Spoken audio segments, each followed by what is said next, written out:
Le mur de Berlin est tombé en 1989. La ville, partagée, développe désormais unie. Berlin, l'ancienne, la nouvelle capitale au centre de l'Europe. Les anciennes liaisons ont été réétablies. Ce sont plus de 3 millions d'habitants qui font connaissance. Avec les nombreux visiteurs, tout se retrouve à la recherche de pistes dans cette métropole aux 1000 visages. Kreuzberg, le petit arrondissement, au cœur de la ville, est l'illustration claire des chocs.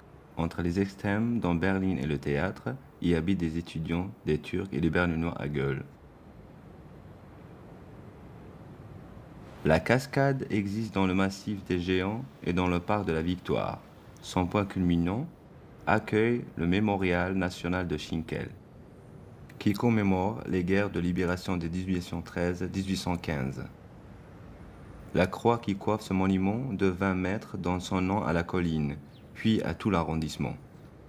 Avant cette époque, la colline portait le nom de vignoble arrondi. Depuis le XVIe siècle, la vigne était cultivée sur ces coteaux. Cette culture cessa en 1740. Au XXe siècle, dans les années 70, cette tradition réparut. Depuis, ce vignoble est le plus septentrional de toute l'Allemagne. Il produit actuellement environ 1000 bouteilles par an.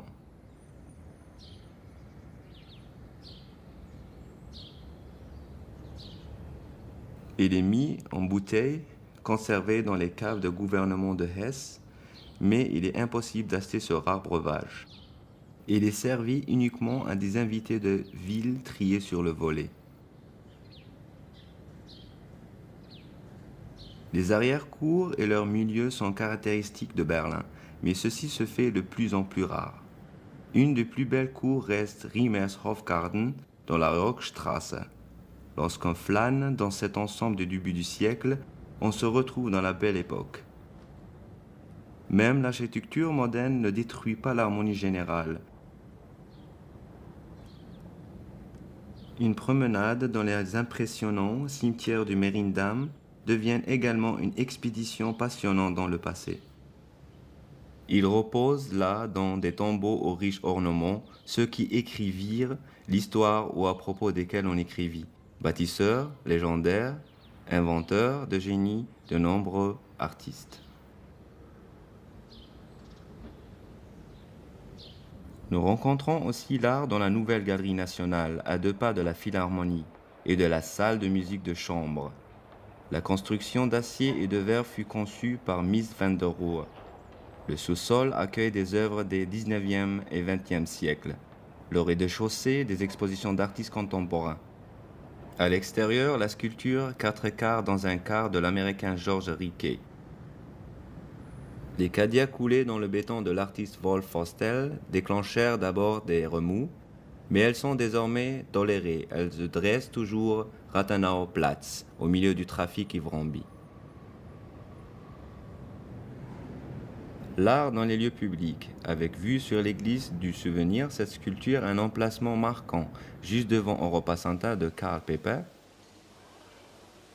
L'intérieur est impressionnant. Le centre commercial avec plantes et jeux d'eau propose de nombreux restaurants, cafés avec musique live, un cabaret, un hôtel et environ 100 commerces avec 1,8 km de devanture sur 3 niveaux. Des services de tout type 24 heures sur 24.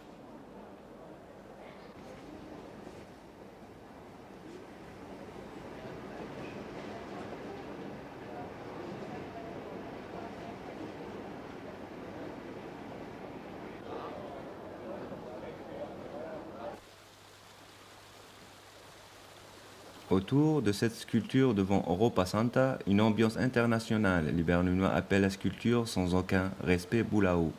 Occasion de loisirs en plein centre-ville au point de rencontre des touristes attirés par l'église du Kaiser Wilhelm Gedächtniskirche.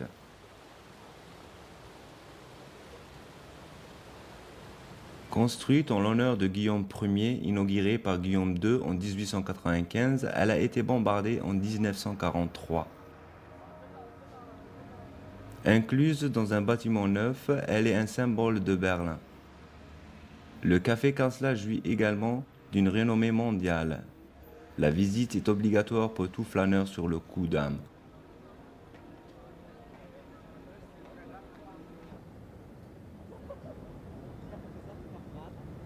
Le Kurfürstendamm doit son nom au prince-électeur Joachim II, qui fit établir ici, au XVIe siècle, une piste cavalière vers le château de Grunewald.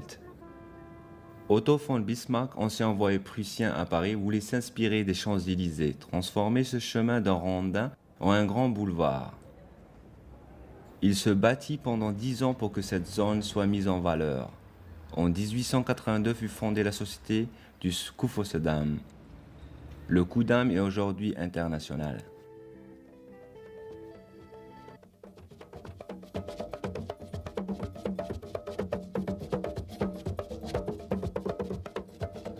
La nuit, le Kudamm scintille d'une lumière d'une grande séduction. Berlin était déjà connu dans les années 20 pour sa vie nocturne agitée. Des bistrots en sous-sol, des salles, Kaffeebauer unter den Linden, et de vastes cafés avec jardin étaient prisés. Aujourd'hui, les dimanches sont moindres, même dans les cafés sur les rues.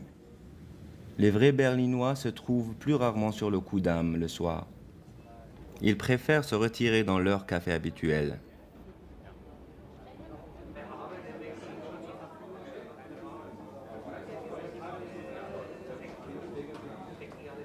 Sur le Kudamm, la vie nocturne dure jusqu'au matin et on propose pour tous les goûts. Big Eden ou Far Out, le choix parmi les boîtes est énorme. Même la mode créée à Berlin éveille l'attention au plan international.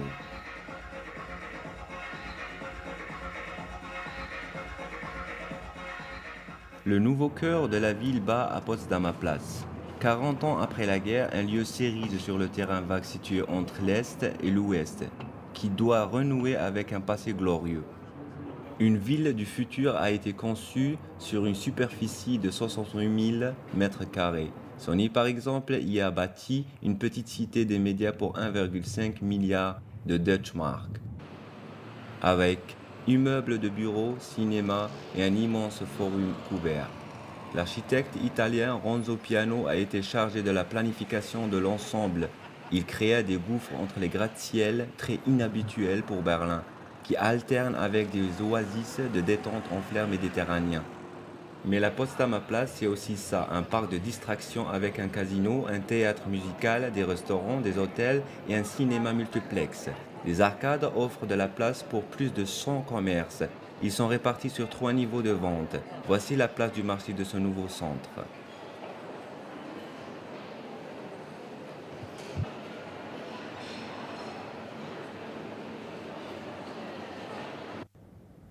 Le Berliner Zoo est situé dans la partie ouest de la ville. Le Ost-Berliner Tierpark est situé près du Schlosspark de Friedrichsfelde. Le zoo mérite bien plusieurs superlatifs. Premier zoo d'Allemagne, ouvert en 1844, il compte aujourd'hui parmi les plus modernes et importants du monde. Un spectacle proche de ceux d'une foire est devenu un parc animalier unique.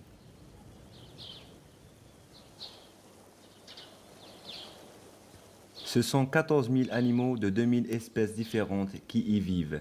Les visiteurs sont nombreux car le zoo possède un grand avantage. Il est situé en plein centre de la ville.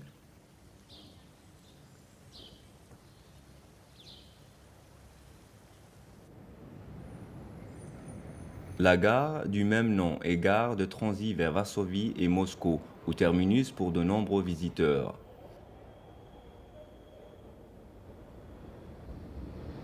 Les S-Bahn passent toutes les minutes. Ces trains relient les quartiers périphériques au centre et contribuent avec les métros à alléger le trafic dans le centre. De telles images sont rares car la vie bat son plein dans cette métropole. Que ce soit sur la place devant le cinéma Zoopalast ou bien à la Winterbergplatz avec sa gare de métro, joyeuse d'architecture, elle fut la première gare de métro de la ville classée monument historique.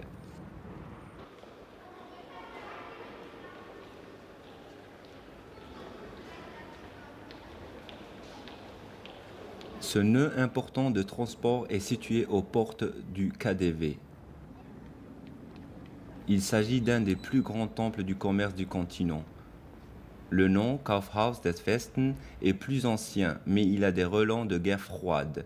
À l'époque, la mairie de Schöneberg écrivait l'histoire construite en 1912-1914. Elle abrite la cloche de la liberté, très symbolique.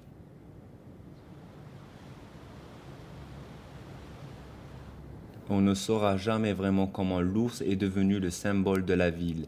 Il apparaît en 1218 pour la première fois dans le sceau de la Guilde des Fourrures. Une autre mascotte est depuis impensable pour la ville de Berlin. L'amour immodéré des Berlinois pour les animaux se concrétisa en 1950 avec la création d'un cimetière pour animaux à Lankwitz.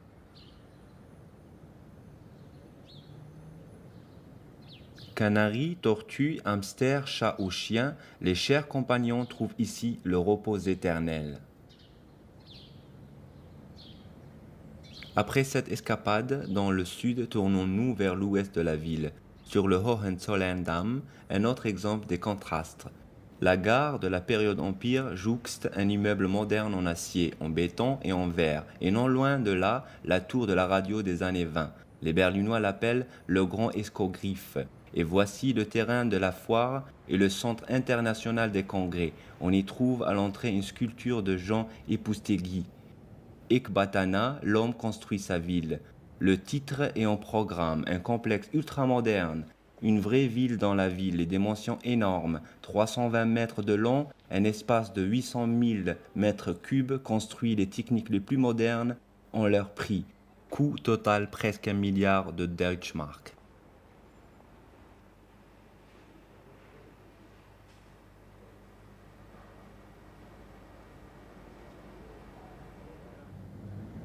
Au nord du centre des congrès ICC, à la lisière nord de Grunewald, se trouve le stade olympique. Il peut accueillir 76 000 spectateurs. Cette arène fut construite en 1936 par Werner Marsch pour la 11e Olympiade. Elle demeure aujourd'hui le plus grand stade d'Allemagne.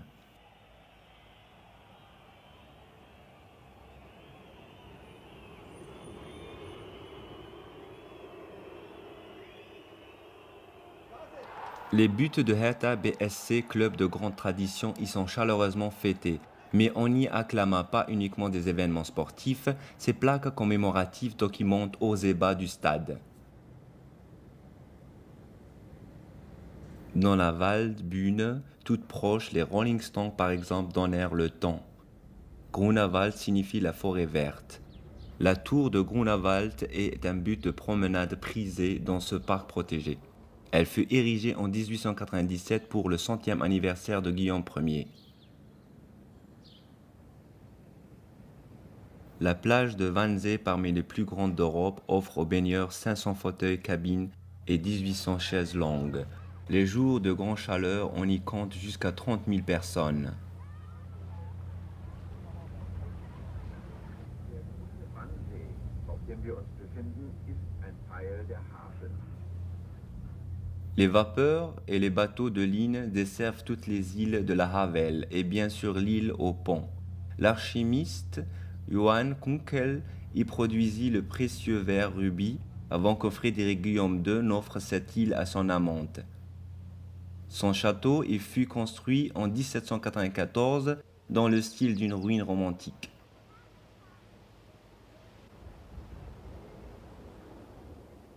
Plus tard, Frédéric Guillaume III fit créer au paysagiste l'aîné un parc anglais avec des chemins entrecroisés. Son zoo privé était peuplé d'animaux exotiques. Pour Fontane, cette île était toujours une île mystérieuse.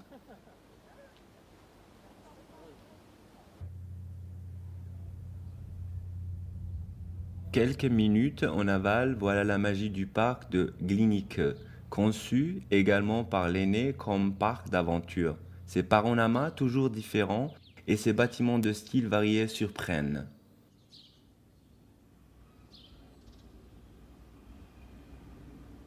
Les formes classiques caractérisent le château avec sa fontaine au lion, transformée par Schinkel.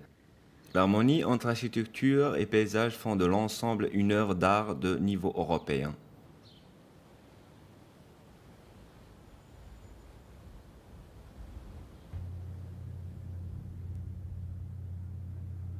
Le pont de Glienicke, ancienne frontière, était utilisé par les Russes et les Américains pour leurs échanges d'espions.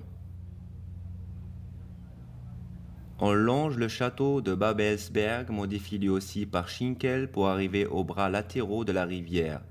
Les excursions en bateau sur les lacs et les canaux sur la Havel et la Spree durent plusieurs heures. Berlin, vu de son côté le plus calme et idyllique.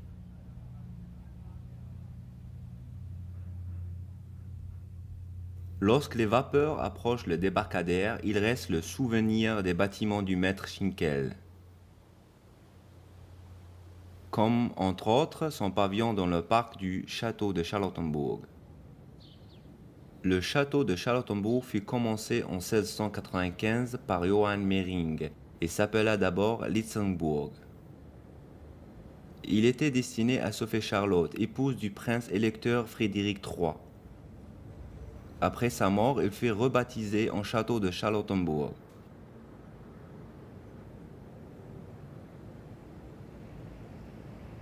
Un chef-d'œuvre baroque se trouve dans la cour d'honneur.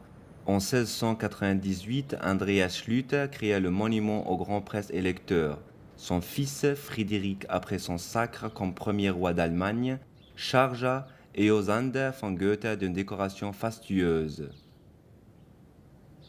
Ses successeurs, Frédéric le Grand et Frédéric Guillaume II, chargèrent les bâtisseurs Knobelsdorff et Langhans de poursuivre la construction. Un parc immense invite à la flânerie derrière le château. Le musée égyptien se trouve directement en face du château. Son joyau le plus connu est sans aucun doute le buste de Nefertiti. La grâce des sculptures peintes en calcaire vaut déjà la visite.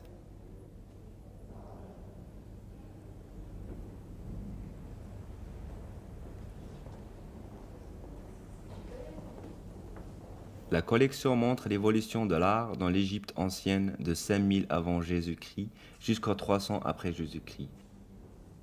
Ces objets de renommée mondiale ne se trouvent pas dans le musée, mais sur les étagères de l'atelier des plâtres. Celui-ci relève de l'administration du musée d'état des biens de la culture prussienne. Y sont conservés environ 12 000 moules de reliefs et de sculptures qui permettent des moulages en plâtre, en bronze, en résine ou bien d'autres matériaux.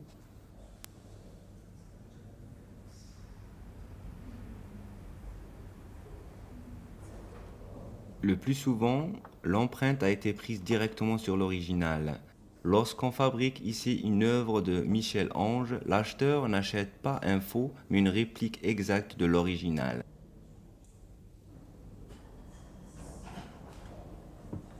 Les plâtriers et les stuccateurs sont chargés de ces fabrications.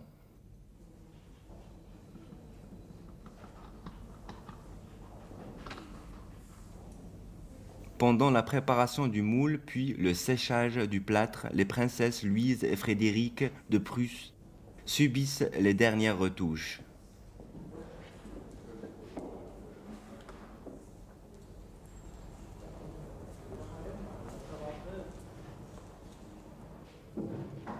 Ensuite, on libère le plâtre du moule avec précaution, puis on le polit. La dernière étape, une peinture authentique garantit que seuls des spécialistes pourront distinguer la réplique de l'original.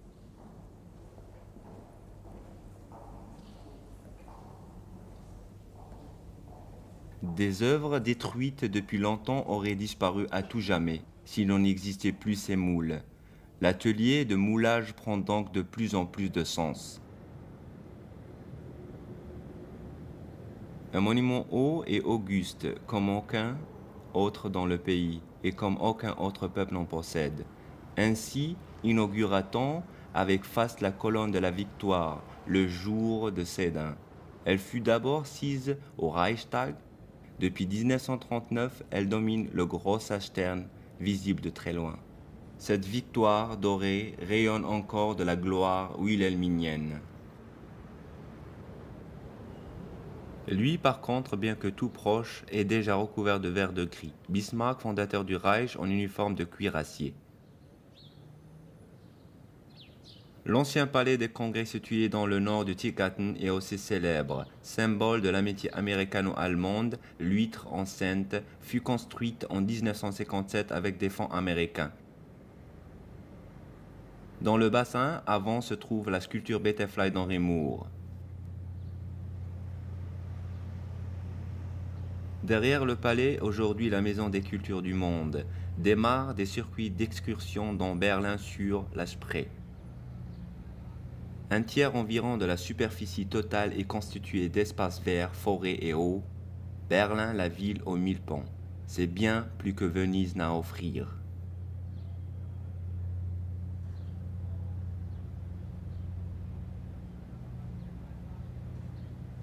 Une traversée idyllique du centre-ville en bateau. Où est-ce possible? À Berlin. Dans l'ancienne forêt des rives de la Spree, le Tiergarten actuel, Frédéric II utilisa la situation prédestinée pour construire un château. Il le fit construire en 1785 pour son frère Ferdinand. Il le baptisa à juste titre Bellevue. Ce château est aujourd'hui la résidence officielle du président de la République. La Spree permet une vue imprenable sur la nouvelle chancellerie. C'est là, dans ce coude de la Spree entre le château de Bellevue et le Reichstag, que se trouve le nouveau quartier du gouvernement. Les politiciens et autres habitants de Tiergarten apprécient la double qualité de ce quartier. Ils habitent dans le centre et leur lieu de détente est à leur porte. C'est l'artiste paysagiste Lenné qui façonna cet immense parc. Les conséquences fâcheuses de la Deuxième Guerre mondiale sont presque invisibles pendant l'été. Le Tiergarten est le lieu de détente numéro 1 de Berlin. Un havre de paix en plein cœur d'une métropole intense.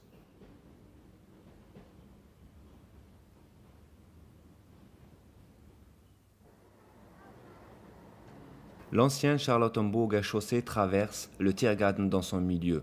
Rebaptisée rue du 17 juin en 1953, elle accueille le plus grand marché aux puces et d'artisanat tous les samedis et les dimanches. Les différents stands situés entre l'université technique et le Ziegsäule proposent un chaos bigarré et certains trésors dissimulés. On y trouve de quoi satisfaire tous les goûts.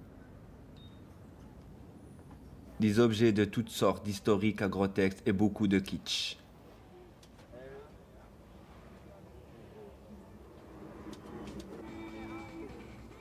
Ce marché attire les touristes tout autant que les Berlinois.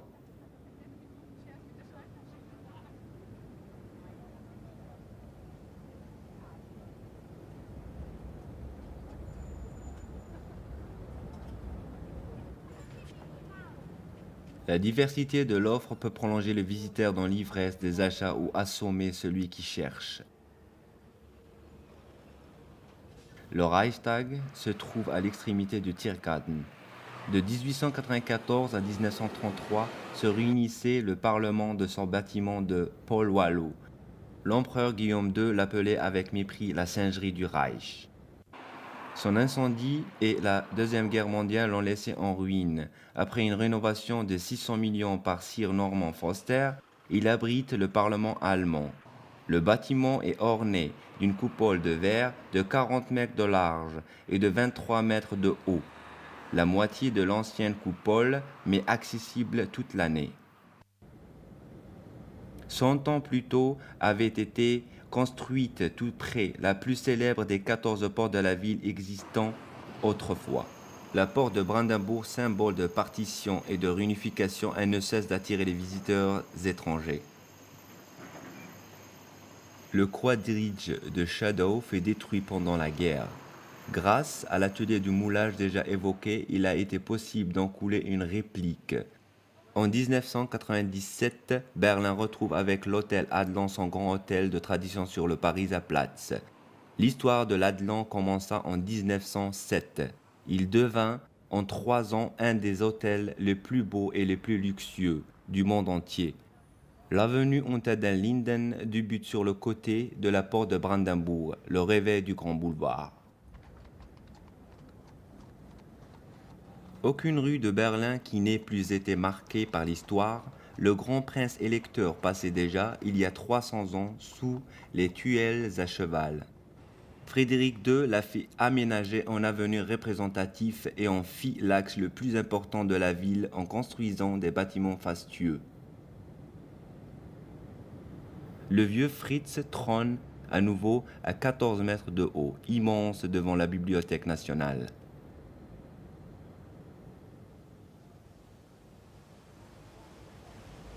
Pour les étudiants, entre autres, la Bibliothèque nationale allemande est une mine presque inépuisable. Elle compte plus de 5 millions de livres, d'incunables, des autographes et aussi des partitions de valeur, par exemple la 9e symphonie de Beethoven.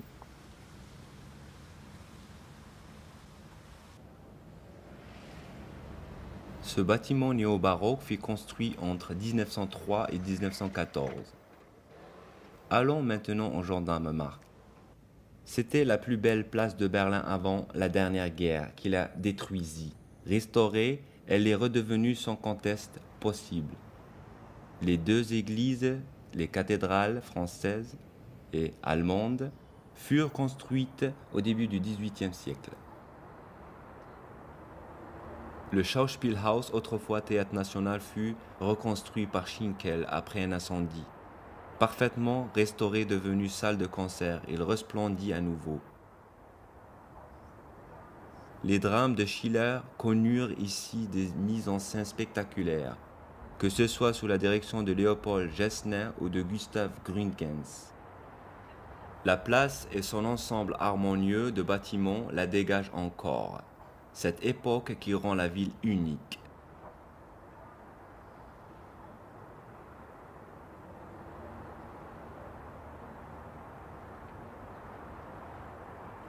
La cathédrale française abrite un petit musée huguenote et le café de la Tour, qui offre une vue merveilleuse et de bon vin. Mais revenons sous les tilleuls. Une petite pause à une des nombreuses terrasses. Voir et être vu. Impression d'un grand boulevard.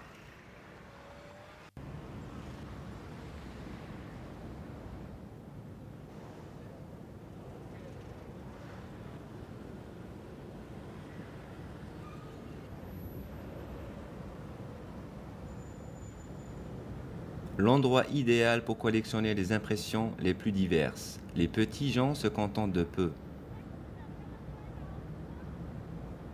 Les grands sont attirés par la porcelaine de Meissen.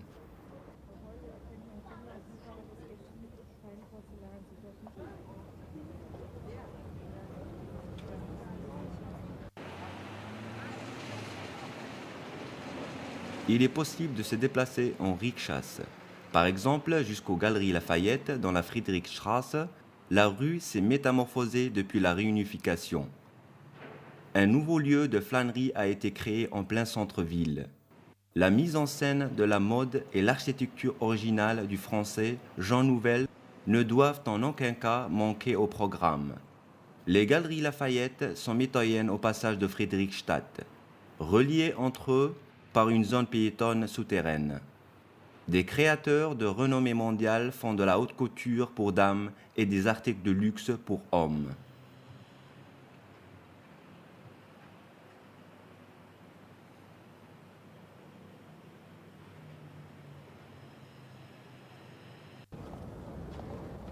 Lorsque les gens s'attroupaient devant la Neue Wache, c'était l'heure d'une relève de la garde, dans la tradition prussienne.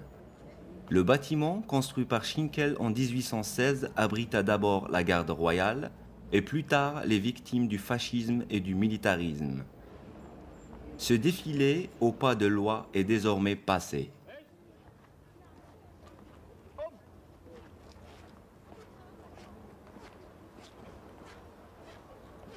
La flamme éternelle s'est éteinte dans la Neue Wache.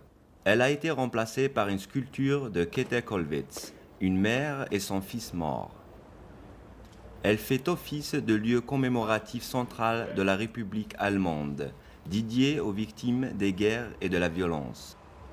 Les soldats de l'armée populaire nationale se dirigeaient vers le bâtiment dont venait la relève, le Zeughaus. Le plus ancien bâtiment d'Unter den Linden est un des édifices baroques les plus importants du nord de l'Allemagne. Il fut commencé en 1619 sous la direction de Johann Nering. Ce bâtiment, au cours des siècles, servit d'arsenal, de musée aux trophées, de musée d'armement et de panthéon. Le musée de l'histoire allemande y élut domicile dans les années 50. Il s'appelle aujourd'hui le musée historique allemand. La plupart des cafés avec terrasse sont situés là, près du Schlossbrücke, comme le café de l'Arsenal ou en face le café de l'Opéra. Après avoir bu au café, on va le soir à l'opéra. Un attelage à 6 chevaux amène à Frédéric le Grand en 1743 à l'inauguration de Deutschen Staatsoper par le chemin de sable. Le roi de Prusse avait 2 ans plus tôt chargé le maître bâtisseur Knobelsdorff de construire ce bâtiment représentatif. Il fut un des premiers théâtres ne dépendant pas d'un château. L'opéra brûla entièrement un siècle plus tard et fut construit par Langhans. Il fut entièrement détruit par la dernière guerre. Sa rénovation réussie fut fêtée le 4 septembre 1955 avec les maîtres chanteurs de Wagner.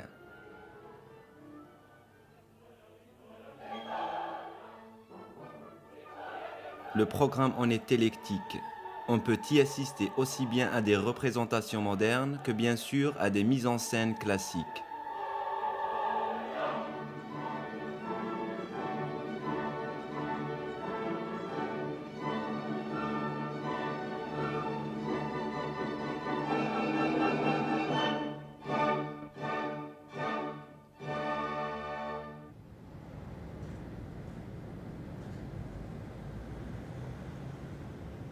À côté de l'opéra se dresse le Berlin Palais, appelé autrefois Kronprinzenpalais. Il forme avec l'Arsenal la fin du boulevard historique. Celui-ci conduit après le Schlossbrücke à Alexanderplatz et s'appelle alors Karl-Liebknecht-Straße. 2 mondes s'affrontent même sur le plan architectural. La cathédrale à gauche du pont, à droite le palais de la République. Le château de Hohenzollern avait occupé cet endroit depuis 1443. Le plus vieux plan de Berlin montre la ville vers 1650. Les 2 villes, Berlin et Cologne, s'unirent en 1307 puis se séparèrent à nouveau pour se réunir définitivement en 1709.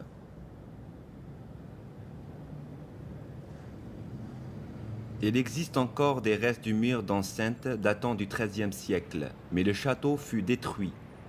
On construisit un palais à sa place, l'Assemblée populaire de la RDA est siégée, et le palais de la République devait impressionner. Mais les citoyens de la RDA se montrèrent peu enthousiastes, ils baptisèrent le colosse magasin de lampes d'Honoker. Les portes en sont closes et les lumières définitivement éteintes à cause de la présence d'amiante. Les urbanistes n'ont pas encore décidé si le château sera reconstruit ou si un bâtiment entièrement nouveau sera érigé. Lors des festivités nocturnes de la réunification sur la place Max Angel, le palais n'avait plus qu'un rôle de décor.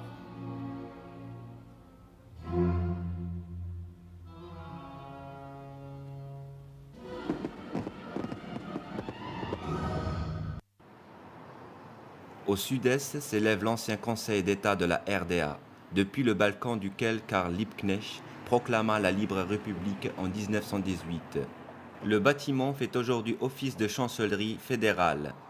Sur l'autre rive de la Spree, le nouveau ministère des Affaires étrangères. La cathédrale, elle, est encore debout. Les dégâts provoqués par la dernière guerre ont été éliminés. Cet édifice wilhelminien, dans le style de la Renaissance italienne, a retrouvé son aspect du début du siècle, époque de sa construction.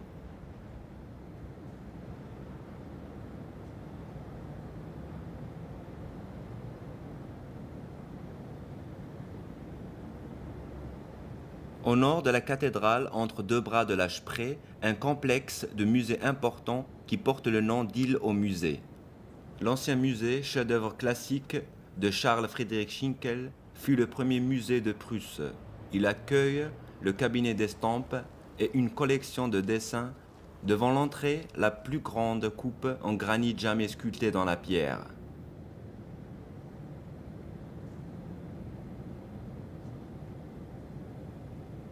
Le bâtiment derrière le musée était ainsi à l'origine. Il s'agit de la Galerie nationale qui est érigée sur un socle en hauteur.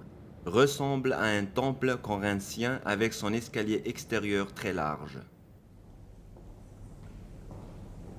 Construite entre 1866 et 1876, elle devait servir de salle des fêtes, puis elle fut aménagée en musée d'art contemporain. On y expose désormais surtout des peintures et des sculptures de la fin du XVIIIe jusqu'au XXe siècle, qui conservent tout leur intérêt pour les études de nus.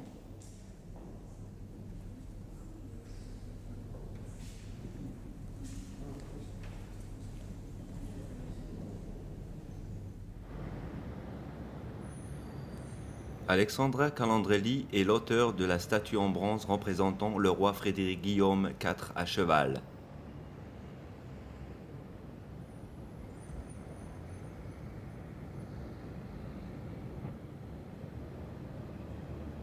L'ancienne Galerie nationale et les autres bâtiments de l'île au musée doivent être rénovés régulièrement.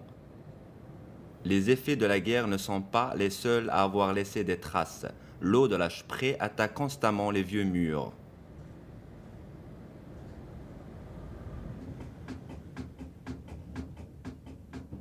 Le Espan qui traverse l'île à grand fracas secoue sans cesse les fondations.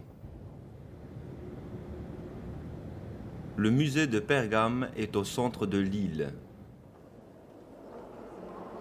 Son attraction principale est l'hôtel de Pergame, reconstruit au cœur du musée.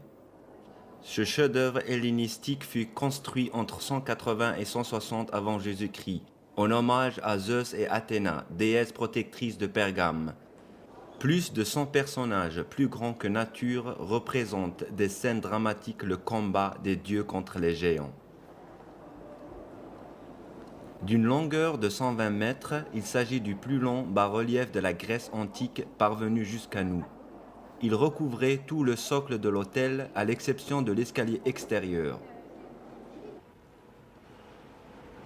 À la pointe de l'île au musée se trouve le bâtiment néo-baroque du musée Bode. Il fut inauguré en 1904 sous le nom de musée de l'empereur Frédéric, mais fut rebaptisé en 1956 en l'honneur de son fondateur Wilhelm von Bode, qui avait rendu de grands services en tant que directeur des musées de Berlin pendant de longues années. Ce bâtiment abrite une collection de sculptures, une galerie de peinture, une collection byzantine des débuts du christianisme, un cabinet de médailles et la collection égyptienne.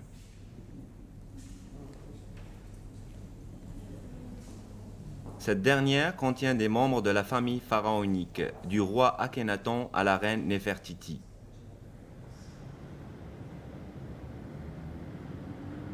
Presque tous ces bâtiments étaient en ruine après la Première Guerre mondiale. Certains furent définitivement gommés du paysage. La destruction des ruelles du centre du vieux Berlin était épouvantable. Dans le quartier Nikolai, on reconstruisit le plus vieux bâtiment sacré de la ville, l'église Nikolai, construite autour de 1220.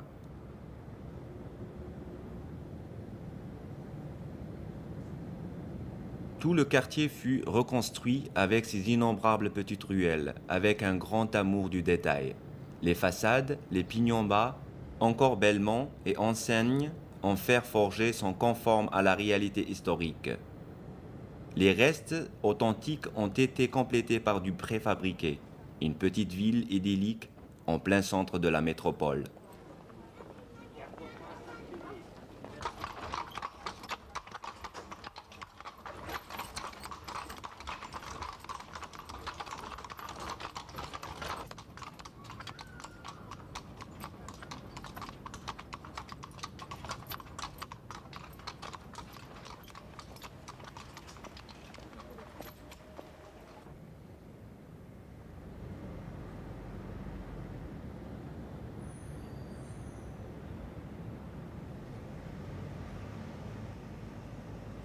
Dans la Waisenstraße, à proximité du tribunal communal, il y a un bâtiment dans son état original de 1621.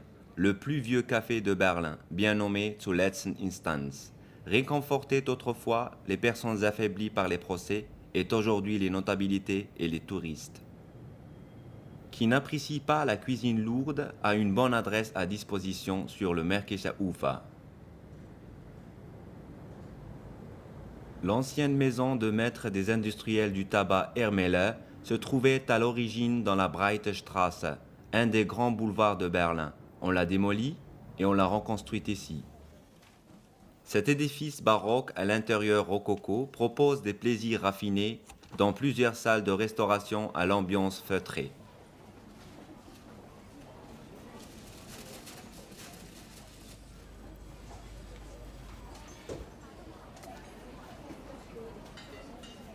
Heinrich Zelle n'y serait pas entré pour se livrer à ses études de milieu. Il caricaturait la vie simple des cafés bon marché, des arrière-cours sombres. Son monument est un peu à l'écart, contrairement à cette sculpture monumentale.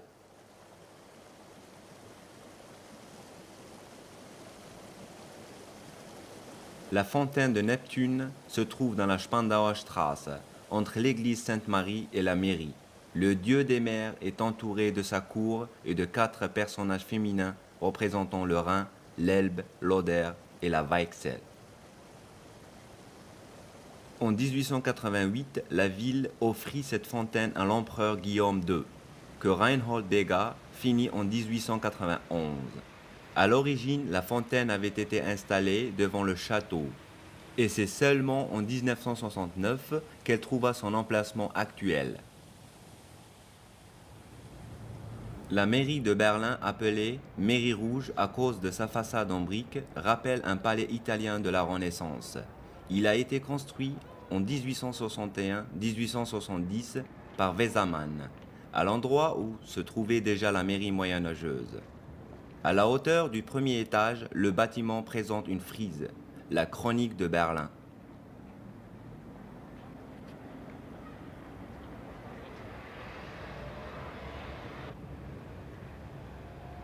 L'église Sainte-Marie, église gothique située directement en face, est un des édifices les plus anciens de la ville. De nombreux visiteurs de l'ouest et de l'est animent le large cercle qui est l'Alexanderplatz.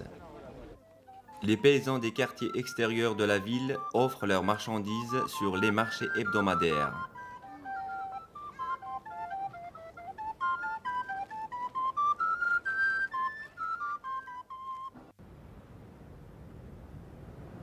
La place porte ce nom depuis la visite du tsar Alexandre Ier en 1805. L'ex-marché aux bestiaux et champs d'exercice est facile à localiser. La tour de la télévision, avec ses 365 mètres, indique le chemin.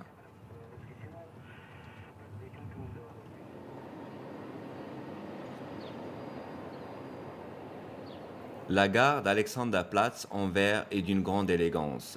Fut inaugurée en 1882 par l'empereur Guillaume Ier lui-même. L'événement était d'importance. Le premier Espagne fut lancé et les Berlinois modernes étaient fort fiers de ce moment de transport de banlieue le plus rapide du monde.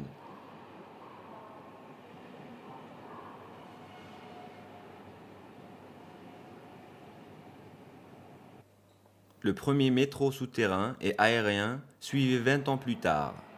Tous les quartiers importants de la ville sont aujourd'hui reliés par le rail, qu'empruntent aussi régulièrement les trains des grandes lignes.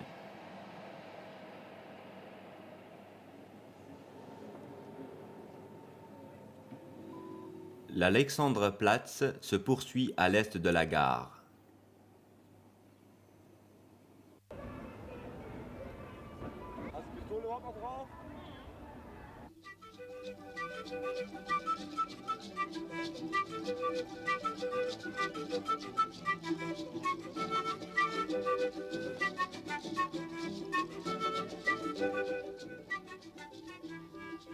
Au premier coup d'œil, l'Alex, comme on l'appelle, est presque trop étendue.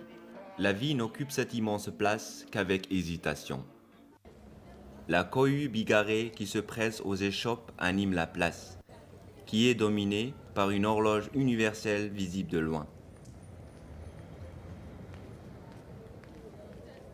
Le nom du tsar fait augmenter le chiffre d'affaires dans la gastronomie.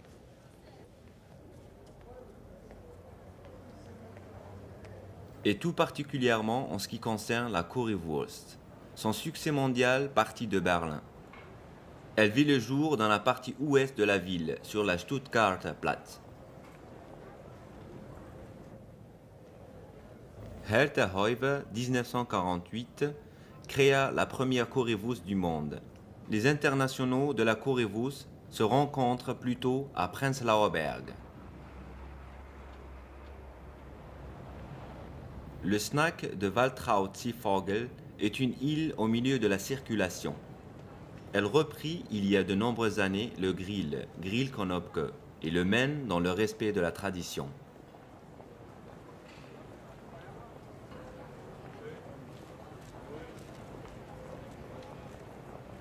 Ces currywursts ont la meilleure réputation.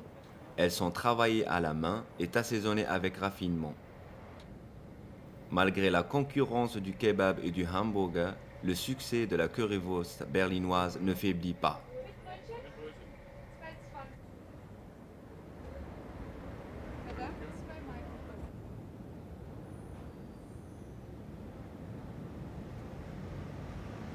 Revenons de Prenzlberg dans le centre-ville.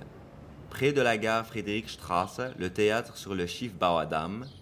C'est ici qu'eut lieu la première de l'opéra de Katessu de Brecht en 1928. Ce théâtre devint après 1954 le lieu de représentation de Berliner Ensemble que Brecht et Helene Weigel avaient fondé.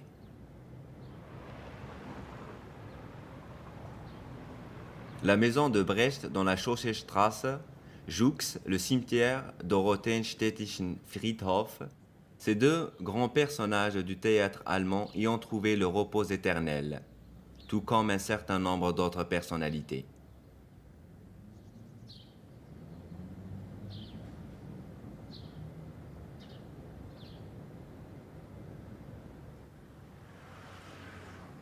Chaque soir, dans la Friedrichstraße, se remplit la grande salle du Friedrichstadtpalast, qui compte presque 2000 places.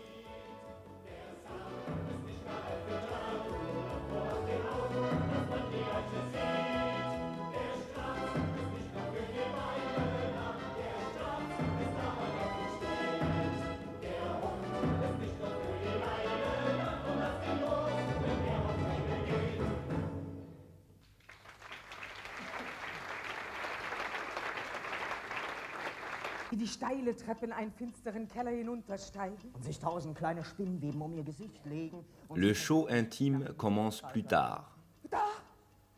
Ce théâtre de variété le plus moderne et le plus important d'Europe est alors traversé par un souffle de glamour comme autrefois.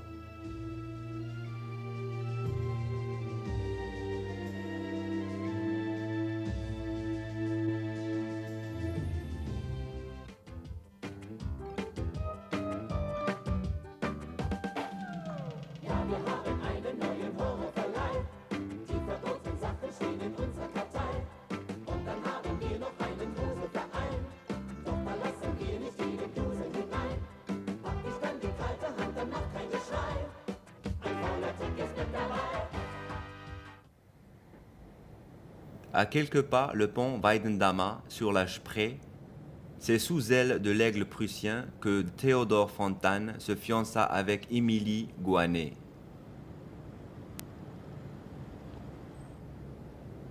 L'ancien et le nouveau se côtoient sans cesse à Berlin. La ville a de nombreux visages. On trouve en plus d'une architecture moderne de nombreux édifices du baroque et du classicisme et de l'époque wilhelminienne. Le musée d'histoire naturelle est lui aussi resté intact depuis 1889, dans l'Invalidenstraße. Il est rattaché à l'université Humboldt et compte parmi les meilleurs du monde dans sa catégorie. La collection zoologique exposée compte 20 millions d'objets. Les attractions principales en sont le plus ancien oiseau connu, Archaeopteryx, dont il ne reste que 5 exemplaires fossilisés, et le squelette long de 23 mètres et haut de 12 mètres d'un saurien géant.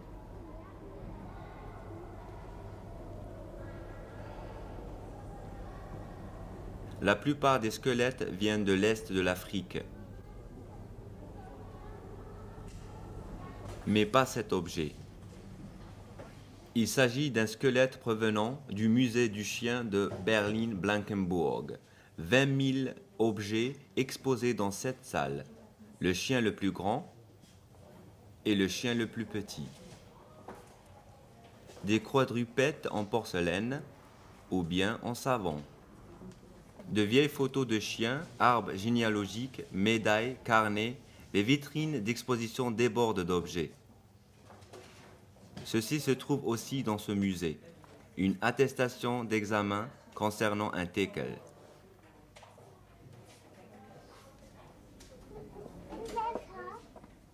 N'oublions pas une section qui concerne les chiens en peluche. Si ce musée du nord-est de Berlin est encore un tuyau secret, une autre curiosité de l'autre côté de la ville est connue dans le monde entier. Le château sans souci à Potsdam. Comme du temps de sa splendeur, les célébrités s'y voient à nouveau. Les visiteurs de tous les pays se rencontrent sur la terrasse de Frédéric le Grand.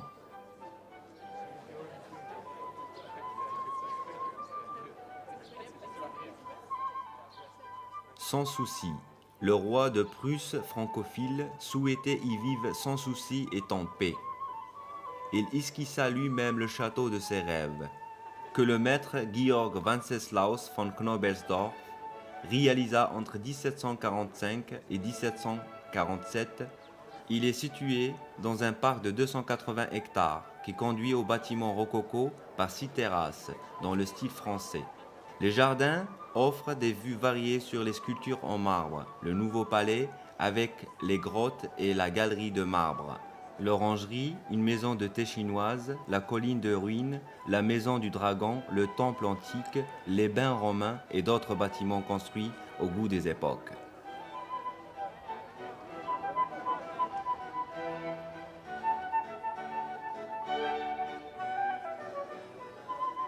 Invité par le monarque, le philosophe français Voltaire demeura ici 3 ans et puisa son inspiration dans le parc, dans des longues discussions et dans des concerts de flûte.